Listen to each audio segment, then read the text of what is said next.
All right, please introduce yourself and tell us a little bit about your career. Hi, I'm Virginia Phillips. I am going to tell you today about my career. Now, I want you to know there is a long list of jobs up here. Not everybody does this. Some people really do get into a position and stay in that position. One thing I need to let you know that's very important along the way of your career, if you're going to be in theater, film, TV, and even fashion, you need to go where the work is. A lot of people won't do that, and I never understood that. So it was not a problem today as it was when I started out in the 80s. I would have never been an assistant buyer in New York City. I mean, in Pittsburgh. You just wouldn't have gotten the job. There's none there. So I started in fashion in the 80s at FIT. Dun, dun, dun. And now if you guys are there now studying, you'll be surprised to know that there was only one bachelor's degree at that time that you could get, which was co-bachelor's with one of the other SUNYs. And it was for design, and I knew I didn't want to design. I knew I liked the business part of it at that time. So I was an assistant buyer. I also have been an assistant to the buyer. Assistant buyer is somebody who actually does some of the buying work. Assistant to the buyer means you're actually doing the paperwork for the buyer. And then I was a trims buyer where I bought all the notions, threads, all that fun stuff. At about 25, I realized that I loved the art of clothing. I loved theater and film and TV. I loved, why do you wear that? What is the reason you wear that? And during that transition time, I was taking classes at Pitt for theater arts and studio arts. So it really drugged me back into the theater world, where I started out at a costume shop, working in a costume shop. There was an ad in the paper. It happened to be a large costume shop. I was lucky to get the job there, and I started to learn more and more about theater jobs. The pulling of the costumes, the dressing of people for these shows, that all came from my experience of working in a costume shop. That costume shop was located here in Pittsburgh and in Dallas. I also worked in a costume shop in LA. Now in LA, as in New York, it's not the same from the rest of the world, but in LA and New York, there are union costume shops and there are costume shops. And if you want to get in the union, you want to work in one of the union costume shops. I worked at American Costumes in LA, and that's how I broke into film. And my first movie was Wild Wild West with Will Smith and Selma Hayek, and I don't know if I mispronounced her name, and if I did, I'm sorry. She's wonderful. I did all the hand stitching on the antique shawls they kept pulling for her that would fall apart in your hand. So literally, can you imagine it on set as they're doing the scenes they did with her, where she's rolling around? Guess what? That antique shawl was falling apart as she was doing it, and we kept repairing it. And that is a stitcher position in a union house in LA. That's a job that people have. Can you believe it? I then realized I don't really like LA in films as much as I love theater. So at that point I moved back, finished my degree at Pitt, and started working towards going back to New York City. I ended up back in New York working on Broadway at a place called American Airlines Theater. American Airlines Theater, unlike a lot of the Broadway houses, is a house for locals in the fact that they turn over shows. Where, like, my God, how long has Chicago been on Broadway? Forever. The house stays just for Chicago. American Airlines isn't like that. The rest of the United States is more like American Airlines. They have shows come and go constantly throughout the year. Now, as a local, which I am a local in 764 and 787. 764 is New York, and 787 is Pittsburgh. Pittsburgh has a thing called a seniority list, where you work your way up the food chain, and as people quit, you move higher on the list. New York City works as you get your own jobs. You work, you get hired and fired just like everyone else, but you can't work in any of those productions unless you're in the union. And getting in the union, several ways you can do that. One, you can go and work on a non-union film that goes union, so then you're in the union. Or you can work in a union costume shop and get your hours in, and once you get your hours in, then you're in the union. There are many other ways that you can do these things, but explaining it all today may take up too much time. So let's talk about my theater and film work. I have done tours and local and theater world. Tours that I've done are Lion King, War Horse, Cinderella, Little Mermaid, and Cabaret. On those, I was either assisted wardrobe or head wardrobe, and that is a supervisor position where you roll into the city and I explain to everybody how to do the quick changes for the show, where they need to be, what they need to pick up, how they need to take care of the actors, and everybody's learning a new track. A track is a definite outline of the show with what you'll be doing throughout that show, and then given to each dressers, where dressers are numbered 1 through whatever you need.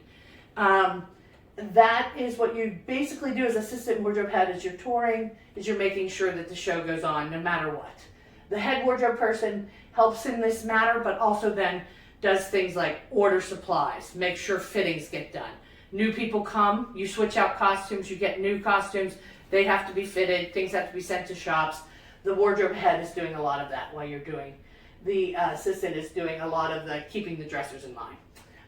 Now, stitcher is self-explanatory. It's stitching and learning how to stitch. Now, unfortunately, a lot of the schools don't have sewing anymore in the schools. So the first time I sewed was in high school, and I took several classes in high school in home economics sewing. So I got better at stitching just by doing it itself, but that was the beginning of my stitching career. Now, one thing you guys should know, the difference between theater, film, and TV.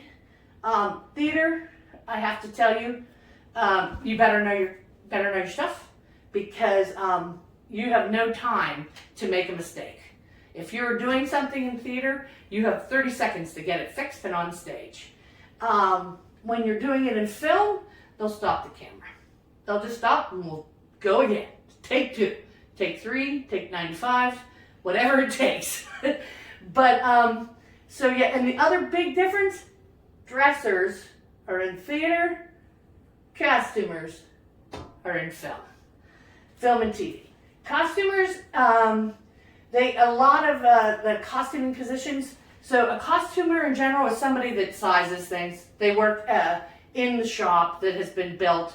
So we may have a designer that brings in baskets and baskets of clothing, and you'll line them up small, medium, large on racks. You'll make sure all the badges are there. You'll make sure we have all our cops. You'll make sure you have all of the EMTs or nurses and uniforms and things like that.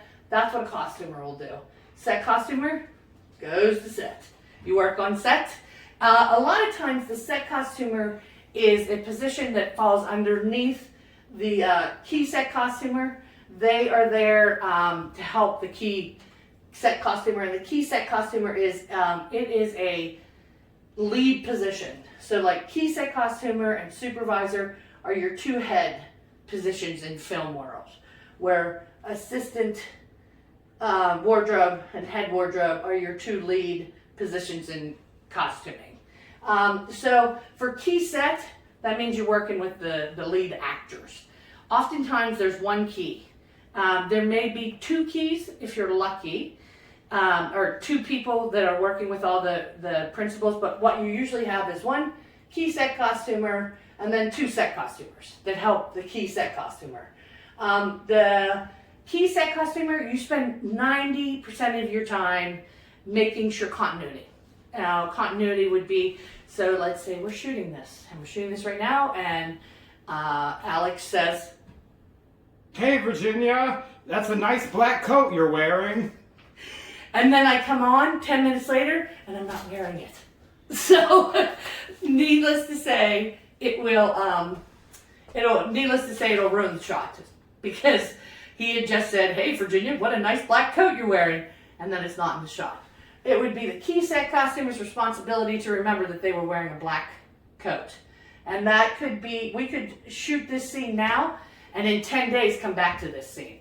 So that's why you spend most of your time dealing with continuity, remembering where things were or weren't. Like my necklace, I have it on now. If I had it like that, then for half the scene you'd be like, what the? It would go back and forth and back and forth. So that's a key set costumer, and their assistants. I have to say, one of my toughest moments for wait, I'm going to spit it out.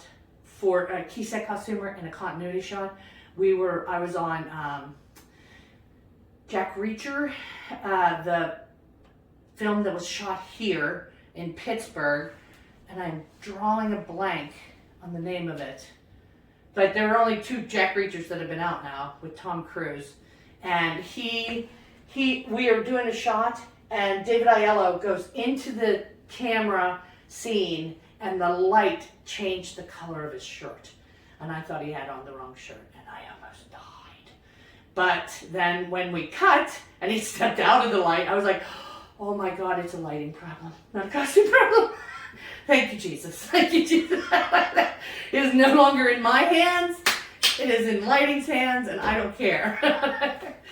Now, one of the other questions on the list is tell me something about a situation that was really difficult.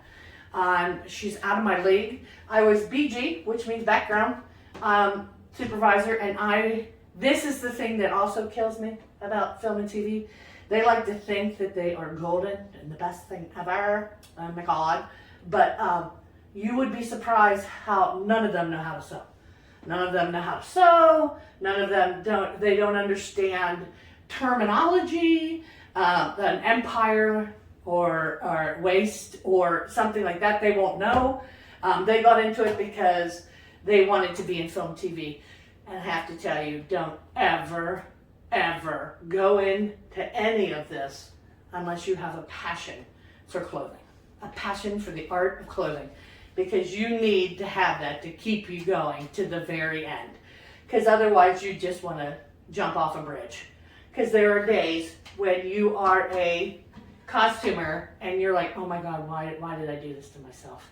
But anyways, the scene was the woman on set, she had torn her zipper on She's Out of My League, out of her Dolce & Gabbana, only because she had taken it on and off about 75 times that day. For no reason at all, she just kept taking it off. So sooner or later, an invisible zipper blows, as I'm sure you all know, and we had 10 minutes left to the party scene. And she needed to wear this dress, and I have a crying key set costumer calling me, going, what am I going to do? I said, I'll be there in 5. And I ran to set as fast as I could and sewed her in her dress. So, literally sewed her into her dress. And this is a side note if you guys don't know it, they still do that in ballet because those women like their corsets so tight that you have to stitch them in. So we did it. The show went off. It was great. The hardest part for me is friggin' everybody watched me. You would think I was the center attraction that day. I thought I was going to die with the amount of eyes on me while I'm trying to stitch somebody up. So I noticed that you are you work on the tours with Local 787. What's it like coming into that situation? Like, what do you you show up to work that day, and what really happens? So if for a day on tour, I would wake up at my hotel. I would come to work. More than likely, we would have a work call that day, which is about 4 hours, where we would spend checking all the costumes, making sure all the buttons and the snaps, making sure all the hems are sewn, making sure all the shoes are shined, making sure all the shoelaces are fixed, making sure the rubbers on the bottoms of the shoes are done, checking all the hats, checking all of the hyenas, checking all of the lionesses, silks, and then making sure that they are ready for that evening's show. Because if somebody comes that night and they put their costume on and it isn't correct, then we have to fix it on the fly. So let's say somebody gets there and all of a sudden they realize their zipper breaks in their dress. Unlike in film where they can stop, this is where I'm on deck and I have to fix it there, that moment, for them, because in another 30 seconds, they're going to be leaving the bunker and going into and onto stage, into the wings and onto stage. Would you say that that's possibly the biggest challenge that you face being tour personnel in wardrobe? So I think the hardest part about theater is that it's live, and it's also the thing I love about it is that you don't have any time for error. You have to be able to fix it right there and then. Where with film they will stop, but theater, you can't draw the curtain, and the actor has to get on, so you have to figure it out. You have to figure out how to get them on to the stage. The hardest part I'd say about film is the hours.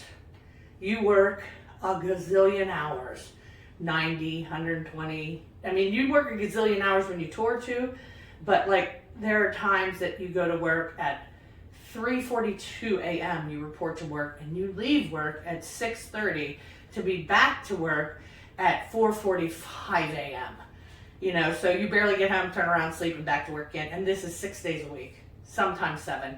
It may end up being 13 days in a row like that, and that's tough. Theater, at least, sometimes you go in at noon, you're not done till midnight. It's still a 12-hour day. Sometimes you have a 15-hour day, but at least you get a little breather. And in film, you don't. But once film's done, it's done, and you're, back to ground zero. That's the other thing. You're always looking for a job in our business. 9 times out of 10 you are. And you have to believe it'll happen. You better believe it'll happen, or you will spend your life hating this career. So if you can't go on faith that you're good enough and something will come, better find a full-time job. And they are limited in our field of theater and film. Full-time positions for theater at universities, at costume shops. Those are where you can get your full-time positions. Otherwise, you're working off the union lists. And if you have enough work, then you're busy. And if you don't have enough work, I say move. If you don't have enough work where you are, move. Go where the work is. Atlanta, right now, and New Orleans is where film and TV is. People in LA will be like, I'm not working right now. New York will be like, I'm not working right now. Well, go where the work is. It's in Atlanta. Move. That's what you have to do. What's it like being a local dresser? Not somebody that's being paid to be out on tour, but somebody that has just received a call from the union and asked to show up on this day at this time to work this show. Right. What's that entail? So as a local dresser, you'll come in on a Tuesday, usually it could be a Monday, usually Tuesday. Monday's all dark for theater. You'll be given a packet of notes. You'll also first probably unload gondolas. Gondolas is a rolling rack box full of costumes, and they will go into the actors' rooms, or they'll go backstage to the bunker, which is often where the actors sit. We'll call that a bunker. Or there'll be quick change areas, which will be knob and tube, which will be these big pipes, and blacks will hang off of them, and actors will sit in there. And under their seats, there will be shoes. On a rolling rack, there'll be clothes, and they'll be numbered. And the local gets this list, and it'll say, an example would be, your actor 14 will arrive 5 minutes from the top of the show, will then proceed to hang her robe and put on a polka dotted dress, a red hat, her red shoes, and her red purse, and go on stage. 15 minutes later, 16 and 17 will show up. They'll be wearing their dolphin costumes. You'll have to find their flippers. You'll have to find and make sure they're setting out for them. At the end of this, I'm going to show you guys what a quick change is, so you'll get to really see what a quick change is for theater. Now, the film, if I want to finish closing on it, it is really fun. It has a lot of great things to do. I have to say, my problem is that there's so much crap film and TV out there now that you just feel like you're clogging the machinery. I have to say, Perks of Being a Wallflower is one of my favorite movies I worked on. I really believe it's such a cute movie, and it's so sweet, and it helps people. Emma Watson is lovely. Ezra is my favorite person, I think, ever. But yeah, I really loved being key on that because I felt that the message of the movie is what made me happy at the end of it. A lot of the others are just, just memories, faded memories. So you've obviously had a very long, successful career across many different facets of this industry. What would you recommend to somebody that just is graduating college and this is what they want to do, but they're not sure what to do? What would you say to that person? I say that first, like I said, better have a passion for it, better love it, because that's what's going to keep you going.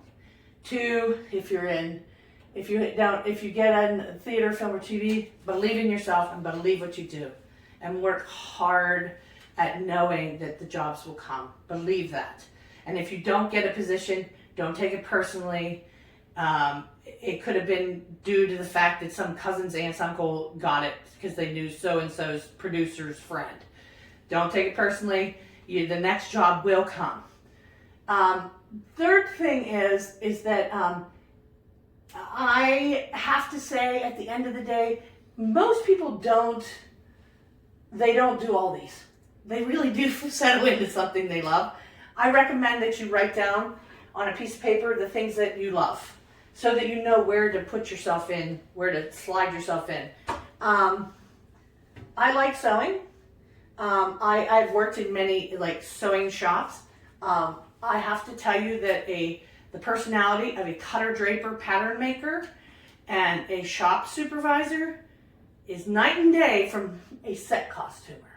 You have to be able to deal with anything that's thrown at you. Most of the time, shop people are A-type personalities, and they love a list. We're going to do this, this, this, and this, and this is how this day's going to go every day. And so I get bored, and I move on, and I find new jobs that I like and want to try and conquer. My next thing is I'd like to get an MFA and teach. So that's why you see me all over the place, because I'll be like, okay, I wanted to do fashion, so I did fashion. And then I said, you know what, I want to try film. So I moved to LA and tried film. And then I said, you know what, I don't like this, I like New York. I want to move back to New York and work on Broadway. So I moved back to New York, and I worked on Broadway. And then I decided I wanted to be on tour. So I got a tour job and went on tour. And then I decided, you know what, I want a house and land and be able to not touch both sides of my walls in my bedroom. So I figured I can't live in New York if that's the case. So I moved to Pittsburgh, and I started doing, because when you're in a market like Pittsburgh, you have to be more versatile. So I have to be able to stitch if I'm gonna, do a union stitch job. And I have to be able to do film and TV if that's what's going on. During the pandemic, the only thing we have going on now are three television series. So that's fantastic that we have the work, but if I didn't have the experience in these, then I wouldn't be working. So that's the other thing. After the theater touring and local, I then said, hey, I want to do film work again. I ended back in Pittsburgh because we were so busy. And I tried all the positions. I just moved my way up the food chain. And now, at the end of the day, I'd rather, as far as it goes for film and TV, I'd rather just be a set costumer or a background person, because none of the stress falls on you. All of the stress falls on the supervisor and the key set person, keeping track of continuity. And so it's nice just to roll in, do your job, and leave. But there is a lot to be said, and it is fun, and I've done it, being the key. But now, because I'm trying to start teaching, I'm rolling out of this and into the next part of my life. Righty. Okay, so today I'm going to show you how to do a quick change. Alex is our dresser, our local dresser, and I'm the touring supervisor. Now, he has received his notes earlier in the day. We've done prep, and we have gotten all the costumes ready. This would be a run through of the quick change prior to the actual show. The quickest changes usually get at least one run through. So today's actor will be Vincent Wood, and our dresser is Alex Orvash, and we are starting now. So earlier today in his notes, it told him to get shoes for actor 14, which is Vincent. He's our ensemble member. And get socks for actor 14 and sweater and pants. He would have put those all in his quick change basket, which is located to the side, and brought that with him to set. There will be a chair there setting off stage that he will set on stage. We're going to consider this stage left wing 1. Now that's a whole nother class to explain what all that means, but we're just calling it that for practice sake. So Alex is setting the pants. As you can tell, what he's doing is making it as easy as possible for the actor to change as quickly as possible. All right, we have set the pants, the sweater, the shoes, and the socks. And now our actor comes running in. He removes his top. He undoes his pants. Alex does the shoes. Now you also have to remember, during all of this, you are in the dark. You often carry a bite light or a headlamp so you can see. Vincent now will put on his pants. Alex will help him do the shoes and socks. Actor, do you need the socks? No, I don't need the socks. The designer's stupid! Exactly. This will happen too. If this is the case, just go with it. You're the local. You don't have to worry about it. I'll reprimand him if I see his green socks on stage instead of his blue ones. And I'll have him for dinner. You don't have to. All right, he's dressed. How much time do we have? To do my accessories. Seconds for him to get back on stage. During this time, we have a lighting of the sweater and a glasses change. Thank you, you're amazing. And off he goes. Fantastic. Thank you, boys. So we just finished the quick change, and I want to tell you, give you an example of a quick change that is one of the fastest, hardest quick changes off the top of my head. Would be the Wicked quick change. If any of you have seen Wicked, it's the first scene. The big blue dress that she wears is called the bubble dress. She comes down out of the bubble and off to stage left wing 1. She comes out of the bubble dress, which weighs about 55 pounds, give or take the harness, and then some. She then puts on a white skirt, gets on a cart, has a wig change, has a bow change, has props handed to her, and she has to roll back out on set. So that would include, for this quick change of 30 seconds or less, a wardrobe person, a hair person, a makeup person, a props person, props, books, makeup, hair, bow, wig, me, dress, skirt. We need a carpenter because it's a rolling cart that's going out. And if I was on tour, it would be also the wardrobe head, because if anything goes south, we need somebody there to fix it. So the last thing you do in this quick change of 30 seconds or less, I also have a sound guy because she starts singing before she goes on. I have to scoop up a 55-pound dress, get it out of the way so that she can roll on the stage. And all of that's done in 30 seconds or less. So that is the fun of a quick change. So now I want to say, if you guys, like, this was just so quick. I wish I had more time. I would love to share anything that you want to know. If you want more information about anything, please reach out to Lisa. She has my email address, and I'd be more than happy to share and help in any way I can. And I mean that, because guess what? Nobody's going to tell you how to get into this. And I will. I will give you the secrets on how to become a union member. And I tell you what, it's how we sustain our life. Unfortunately, the man has taken over our world, and if we didn't have unions to fight for us, it would be awful. So that is my final note from Virginia Phillips to our lovely students. Thank you. I hope you enjoyed this presentation.